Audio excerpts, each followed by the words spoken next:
StatChat. Fast takes on today's news brought to you by Baylor College of Medicine Clinician Resources. Hi, my name is Dr. Vanya Patlari. I'm a primary care physician at Baylor Medicine in Houston, Texas. I think in the news we've all seen the revelation of Deion Sanders being diagnosed with bladder cancer. And this has brought up a lot of questions, I think, for the primary care population and the general public. And so I have with me today, Dr. Seth Lerner, who's director of our urologic oncology program at Baylor College of Medicine in Houston, Texas, who's a world-renowned expert in bladder cancer. So if you guys can join me with some questions. So we're going to get right into it. Dr. Lerner, do you mind if I ask our first question, which is, what are the top 3 red flags that we as primary care providers should be thinking about when we see patients who come in with concerns after seeing the Deion Sanders story? Yeah, I mean, the most important one is blood in the urine, and that can be either what we call gross hematuria, blood in the urine, and that's when the patient sees red blood. Sometimes they'll describe rust-colored urine or brown-colored urine.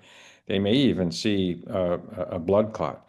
That is a big red flag. The other way that hematuria, blood in the urine, presents is what we call microscopic.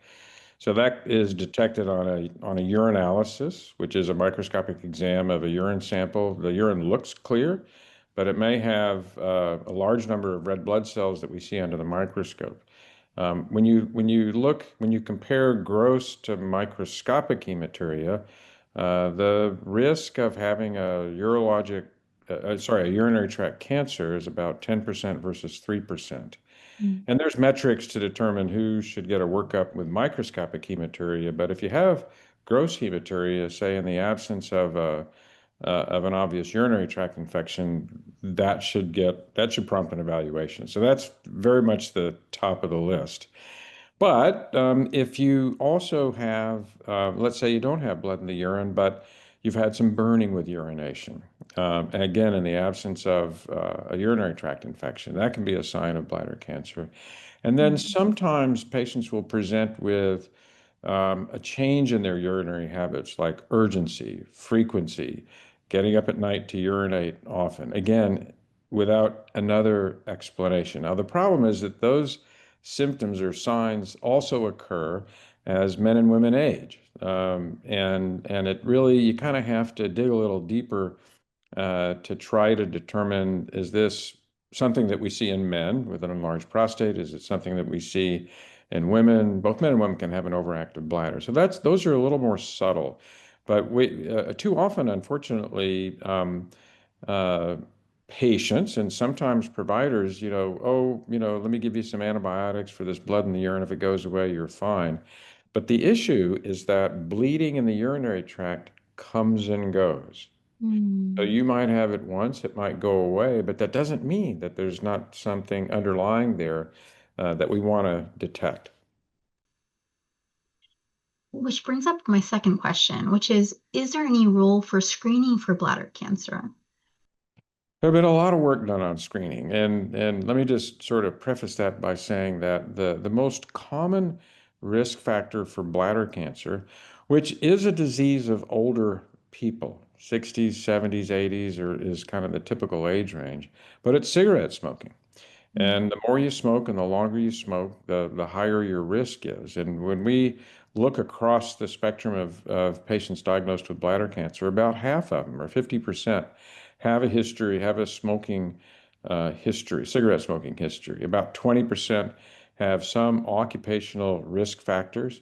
There's a number of them that are associated with bladder cancer. Now, there have been a number of screening studies done in those populations, and it really hasn't borne out that there's a screening test that one should do. Now, there have been very well described and documented environmental sort of hazardous situations. Camp Lejeune back in the 60s, for example. Now, if you have that history, I would get in to see someone like me, and we could monitor you, periodically. But there's no real role for screening for bladder cancer, much like we do for, say, colon cancer or cervical cancer.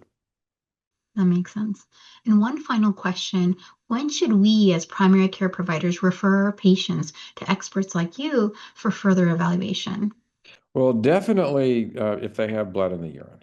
Mm, And the certainly that gross hematry, what we talked about. The American Urological Association has put out recent guidelines for the workup of microscopic hematuria. But frankly, if you see that on a urinalysis, I would get maybe another two or three, and if it's persistent, mm, definitely send them to a urologist for an initial workup. That workup, we're going to look at both the upper urinary tract, kidneys, ureters, and we do that typically with a CT scan. And we're going to need to look inside the bladder with a small little lighted scope that we can do in the office. It just takes a few minutes. And with those two tests, we can determine whether or not there's, what the cause of the blood in the urine is. And mm. hopefully we find that everything's okay. But I think the message is that if you see blood, for instance, or if you have a change in your voiding habits or just burning with urination, get in to see your primary care physician, let them do an evaluation, and then, come see us if it's determined to be significant. That makes absolute sense. Thank you so much for being with us today, Dr. Lerner. Stat Chat. Fast Takes on Today's News brought to you by Baylor College of Medicine Clinician Resources. For more medical education, please visit us at clinicianresources.bcm.edu.